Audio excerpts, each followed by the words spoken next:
Sometimes I'd ride a train for 48 hours straight, and I'd be alone the entire time. And just being alone with nature and the train. Or not having to act any certain way because of other people around me. It's hard.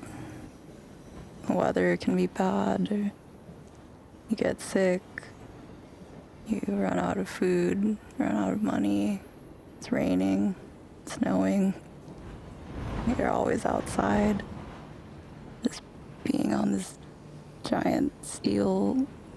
Yeah, it was unlike anything I'd ever done or ever experienced before.